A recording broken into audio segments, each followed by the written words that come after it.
ang bunga sa usa ka kahoy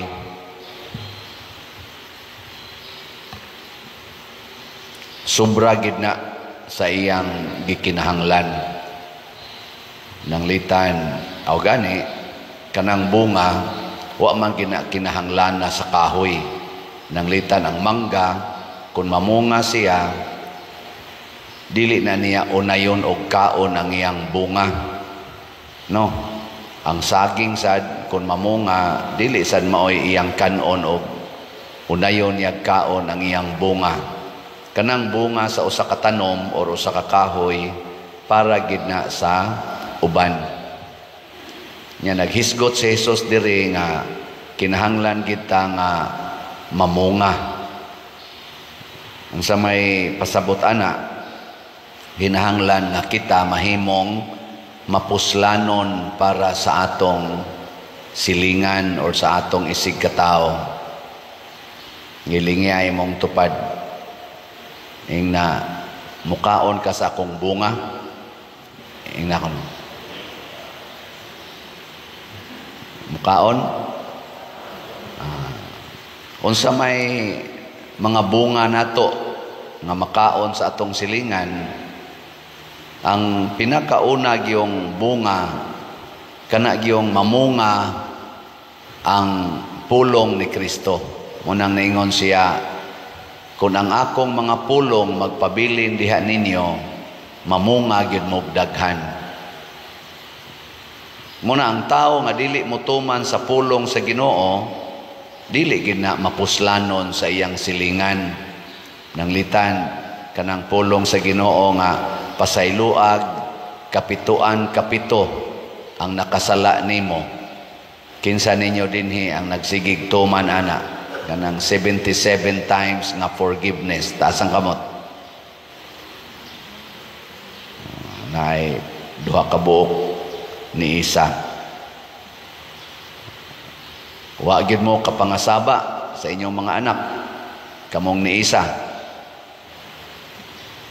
Og nakapangasaba ka or sa imo bang bana or sa imong asawa, awa ka katuman sa 77 times. Di gyapon ta mapuslanon. Labaw na tong wa mo isas kamot. Og mao nay hinungdan nga porting gubuta sa atong kalibutan, labi na dinhi sa atong nasod, labi na gyud na ay eleksyon, pagka gubuta gyud. Ngano man tungod anang ang atong gisunod ba ang mga pulong ra gyud nato dili ang pulong sa Ginoo. Mao nang di kita kapamunga. Hurot ang atong budget, hurot ang atong kaning gitawag og kalinaw o kalipay.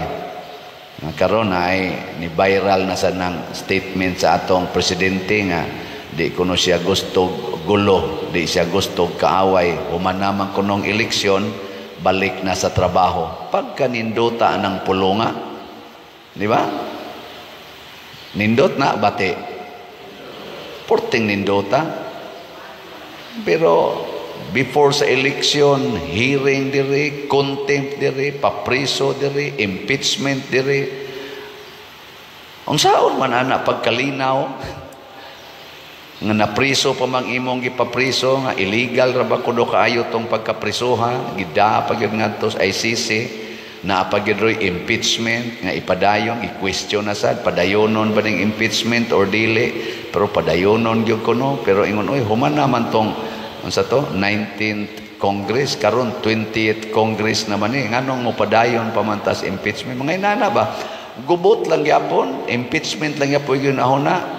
Unsa o man pagkakuan ana pagkalinaw sudlan gani natog pamulitika or kanibang personal interest, mao man na ang ilang understanding nato anang politika, pamulitika, personal ba agenda, among partido, among political party ang akong i-promote, dili ang kaning nasudnong interest, kung dili personal interest. Mao gani na mo patigbabaw, dili kita magmalinaon kay matod pa ni Kristo ang iyang pulong siya ra gyud ang punuan Dili ng imong political party, dili ng Duterte team, Marcos team, Lini team, or unsang team diha nga political. Maoy gitawag nato punuan. Ang punuan gyud sa atong kinabuhi isip mga Pilipinos mao ang Philippine country or ang nasod nga Pilipinhon. Mao bitang naatay gitawag og konstitusyon nga anha diha mosubay ang tanan ng atong Philippine Constitution. Musupak na ganitana, mahimo na yung personal interest. Kana sa kuana, sa legal side. Pero ang pinakataas gyud para sa ato na yung kinabuhi, mao gyud ang Ginoo. Siya'y punuan. Kitang tanan, mga sangarata. Nya kana kunong sanga, kung ato ng balion, nya ilabay, kung sa may mahitabo, unsay mahitabo sa sanga? Di man mo katubag children. Malaya. Nya inig kalaya, mamunga pa, dili na. Pero nasa usahay ang sanga, imong balion, nya imong itanom, mutubo sa na siya. Kaya nga naman, imo man siyang gitagaag higayon nga mahimo sa siyang bag-ong punuan. Pero ang sanga lang yun nga mabali o masiparit sa punuan, kana siguro ginang malaya. Nagilingi ako no imong tupad na lunhaw pa ka o laya na. Mahawa ko no, lunhaw pa o laya na. Kamo mga asawa din kumusta man inyong gugmas inyong bana, lunhaw pa o laya na? Naiuban mo ingon, sus, mutagok pa'y langkay. Uga na kaayog tinagdan. Mga bana, kumusta man inyong gugmas inyong asawa, lunhaw pa o laya na? Way tingog sa ang inyong gugmas sa inyong parish priest, ang saman, lunhaw pa, laya na. Pumagi mong palit lahat. Ang timailahan, nga lunhaw pa, pasabot, palit yung slat. Kumusta man gugmas inyong parish priest, padong ninyo, lunhaw pa, laya na. Sagit kaya mo'y ayo. Kumusta ka ang gugmas sa Team Marcos, padong sa Pilipinas, lunhaw o laya? Kumusta ka ang gugma sa Team Duterte, labi na gyud mga napili sa Paras Pilipinas, lunhaw pa, laya na?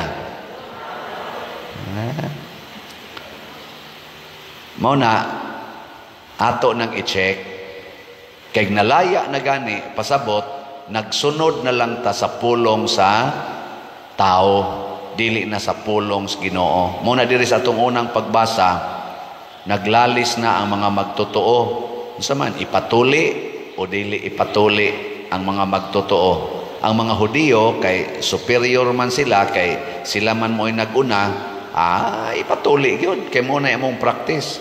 Unya, si Pablo nga enlightened by the Holy Spirit, nga usasad ka Hudiyo, niingon siya dili kinahanglan. Mao nang nagmeeting ang mga apostoles dito sa Jerusalem. Mao nang nibalik sila sa punuan. Magkalalis-lalis ganita, magkasumpaki ng atong baruganan, mubalik kita sa Ginoo. Nya sa atong kaso, kitang mga Katoliko, mubalik kita sa atong kanang gitawag na to doktrina, labi na gyud sa atong credo or kaning profession of faith nato. Anha ta diha mubalik kay mao man ang punuan sa atong pagtuo. Unang naidaghan mo, dool nako pader, giyawaan gabi diha na sa ni dool ka sa gunso na maron perti na mangyawa din sa atong dapit. Adto sang usang adlaw, duha ka buok ang niabot, giyawaan gyapon. Gabi diha na sa giyawaan. Ambot ka karon kaning nanimbawa basta kaniyawa no. Ang una ginakong i-check kung naa na gani na kanang moingon silang giyawaan, gisaniban. Inig-istorya ginako, ako dayong i-check, giunsa man ninyo pagpuyo ang atong doktrina sa simbahang Katoliko. giunsa ninyo pagtuman ang maong doktrina og kasagaran gyud almost 100% sa moduol nako wala na nagbuhat sa atong pagtuong Katoliko. Mao gina. Ang magdi ka mabiktima siyawa nga wa naman ka magpaduol sa punuan. Unya kay ang atong Ginoo mao may labaw sa tanan, ang iyang gahom labaw man sa tanan. Ug mopaduol ka diha, aporte yung ninduta sa imong kinabuhi mo na magsige lagi kag pabunga, lunhaw ka kanunay, pero mapalayo ka, patay gyud ka dito, luman gyud ka sa yawa. Unsa may mga butang nga makapalayo nato kana gyung sala. Number 1 ginang sala.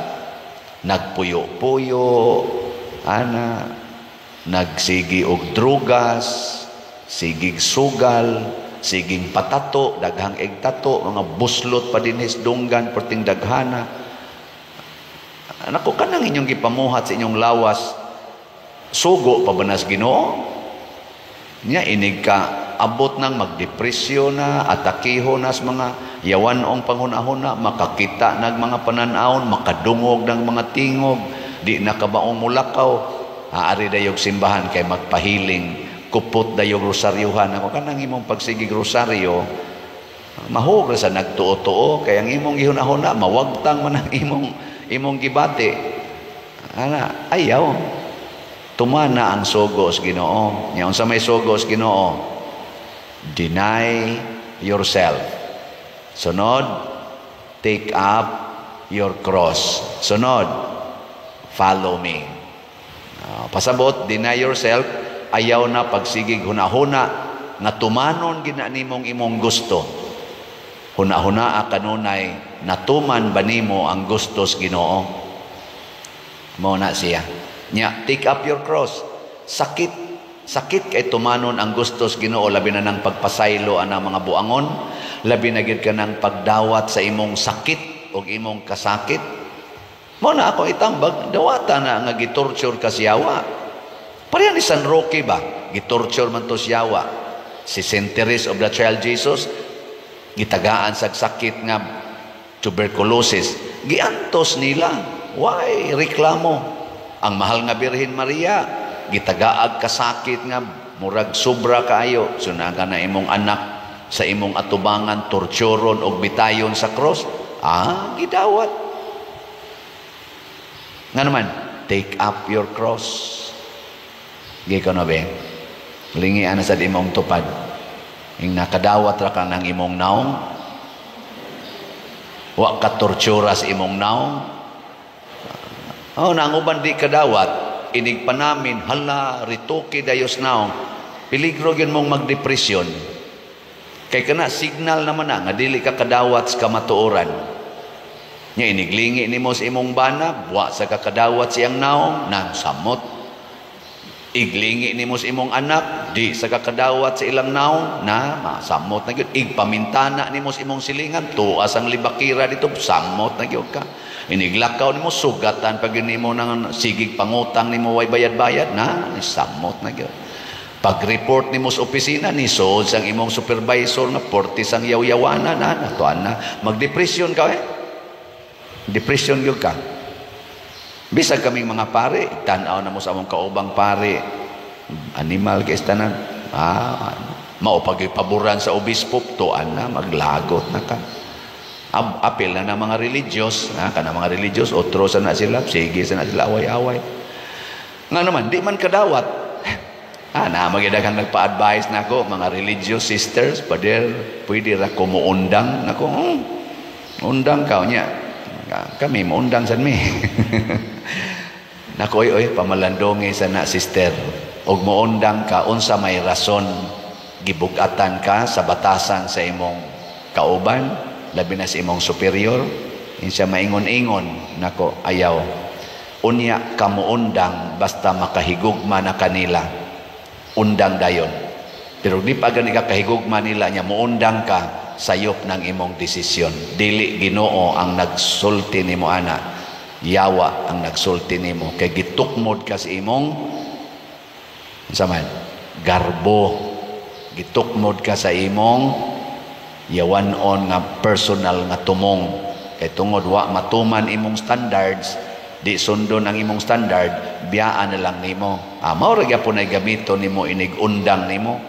Torturon ra gyapon ka ana, pero kamao na kang mudawat sa tanang sitwasyon sa imong kinabuhi, dili na ka matandog, pasabot naka-attach na ka sa Ginoo nga dinhis kalibutan nakadawat sa tanang tao, sa tanang sitwasyon, sa tanang niabot siyang kinabuhi.